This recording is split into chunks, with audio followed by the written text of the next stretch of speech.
Itu akibatnya kalau berani sama ibu. Iya iya Bu, habisnya gara-gara ibu ngomong terus, aku kan jadi kalah mainnya. Loh, kok malah nyalahin ibu? Udah, sekarang lakukan perintah ibu. Mandi, sholat, asar, terus ngaji.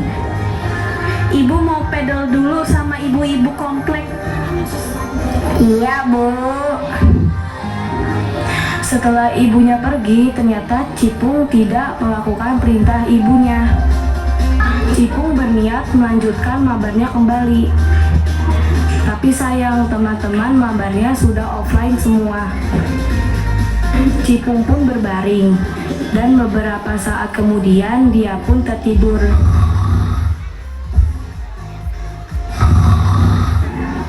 Tiba-tiba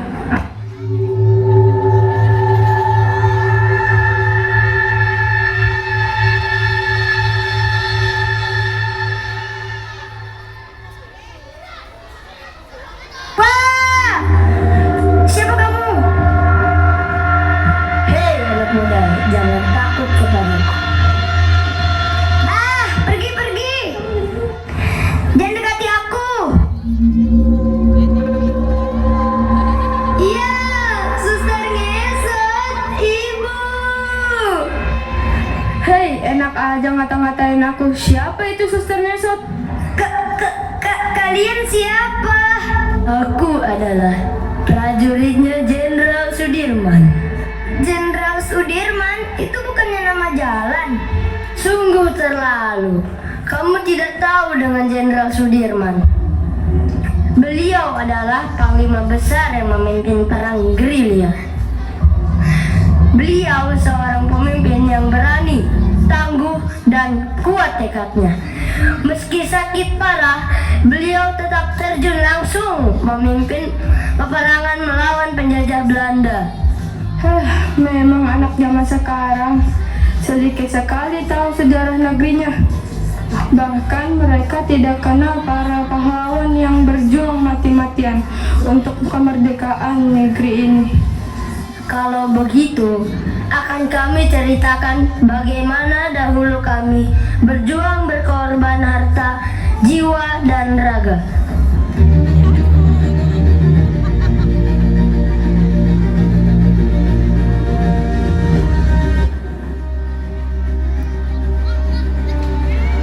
Hutan, ada pasukan kecil tentara Indonesia yang dipimpin Jenderal Sudirman sedang bergerilya. Mereka mempersiapkan diri untuk menyerang benteng Belanda. Letnan, bagaimana ini? Jenderal Sudirman sakitnya semakin parah.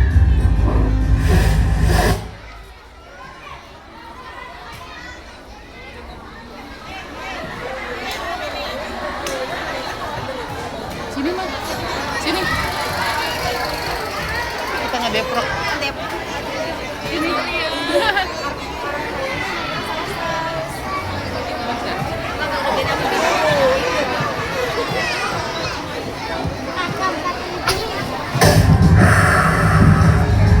Pak Jenderal, sebaiknya Bapak istirahat dulu. Kami bisa melanjutkan penjagaan.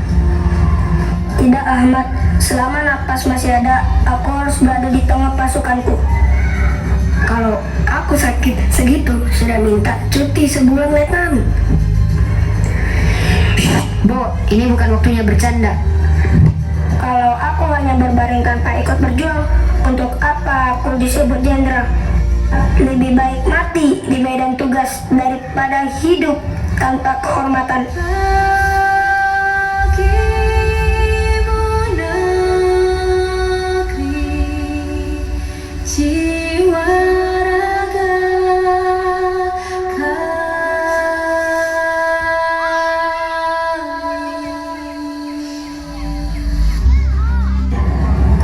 Pasukan harus bergerak cepat. Letnan Ahmad memohon agar Jenderal Sudirman dibawa dengan tandu. Dengan tubuh yang lemah, tapi jiwa yang kuat, Jenderal Sudirman membuktikan kekuatan sejati bukan pada senjata, tapi semangat.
tidak bisa hanya diam dan menunggu.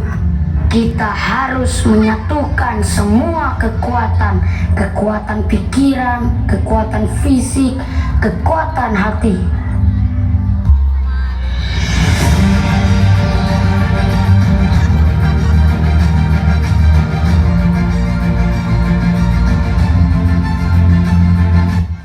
Kami susun rencana, kami tulis strategi. Kita kami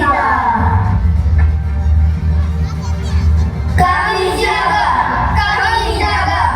Siapa berani mengganggu akan kami hadang. Perut harus kenyang, hati harus kuat. Kami siapkan pangan untuk perjuangan.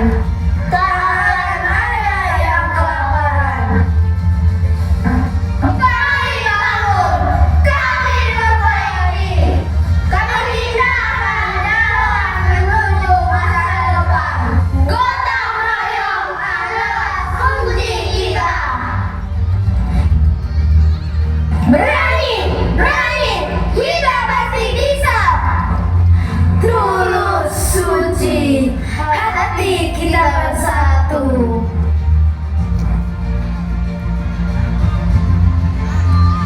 Waktunya sudah tiba. Setelah perjuangan panjang, setelah pengorbanan, setelah keberanian, kami rakyat Indonesia dengan ini menyatakan kemerdekaan Indonesia.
Semua bergerak sesuai perannya, dari ujung pulau ke ujung pulau, dari kota besar hingga desa kecil, semua bersatu.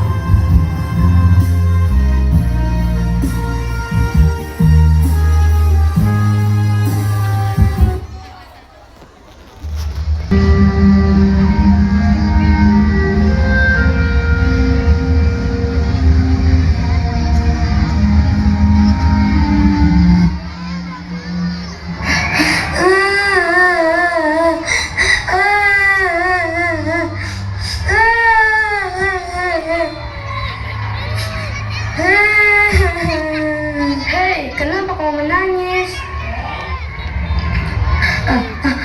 Aku sedih mendengar cerita kalian. Aku merasa sangat berdosa sudah menyia-nyiakan pengorbanan para pahlawan. Selama ini aku malas belajar, malas mengaji, malas sekolah, sering melawan ayah dan ibu. Sudahlah, tidak perlu bersedih.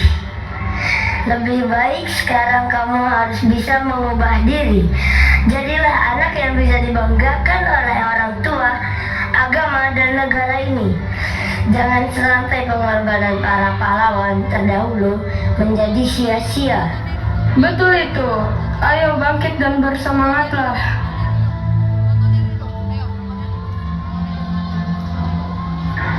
Ibu, kamu lagi ngobrol sama siapa?